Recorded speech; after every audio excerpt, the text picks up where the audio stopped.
On a bluff, beside a D-Day landing beach in Normandy, France, there is a very special location, a meticulously maintained cemetery that holds the remains of Americans killed fighting in France during World War II.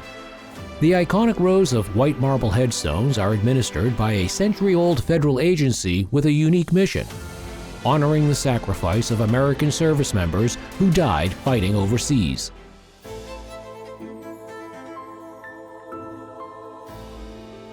Following World War I, Americans faced a grim challenge.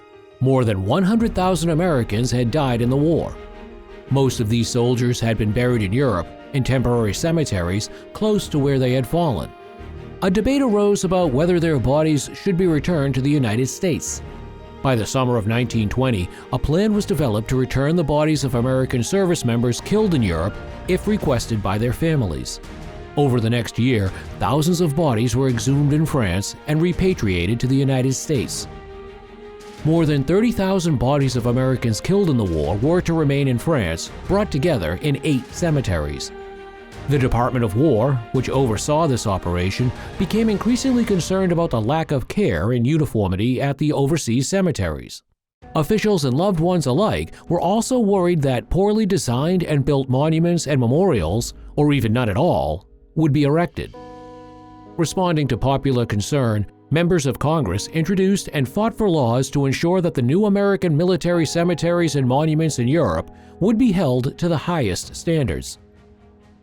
On March 4, 1923, President Warren Harding signed into law the bill creating the American Battle Monuments Commission. General John J. "Blackjack" Pershing, who had commanded American troops in Europe during World War I, led the new commission as its dedicated chairman. Congress soon directed the Battle Monuments Commission to construct 8 permanent military cemeteries in Europe. Later, the commission also built and maintained 11 monuments to honor American casualties in World War I.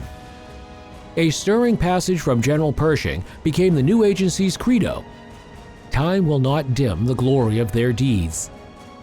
Built in the 1920s and 1930s, the American cemeteries in Europe held non-sectarian chapels, statues, and plaques explaining wartime action in the region.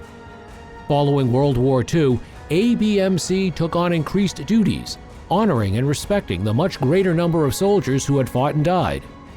Families again had the option of having their loved ones' bodies returned to the United States. In Europe, North Africa, and Asia, many new cemeteries and memorials were created as resting places and tributes for those who would remain where they had fought and died. Over time, more American military cemeteries were brought under the control of the ABMC. Things have not always proceeded smoothly for the Commission. One of its largest projects of the modern era, the World War II Memorial in Washington, D.C., was the subject of controversy for years prior to its construction. Critics strenuously opposed its proposed central location on the National Mall for spoiling sightlines between the Lincoln Memorial and the Washington Monument.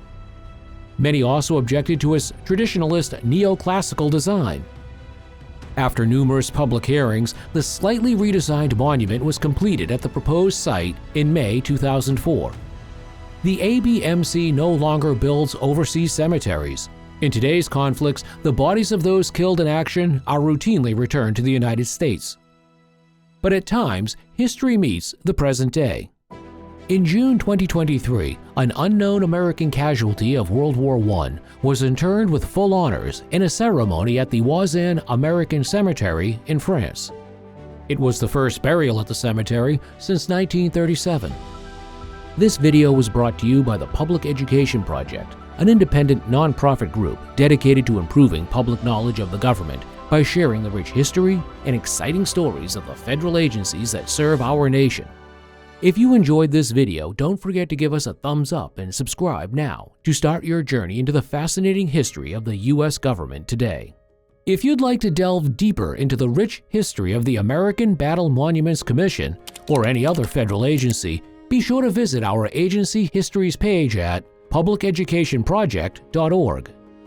Featuring nearly 250 detailed pages showcasing the diverse stories of agencies dating back to the nation's founding. Follow us on Facebook, Instagram, and TikTok so you don't miss out on new videos and updates.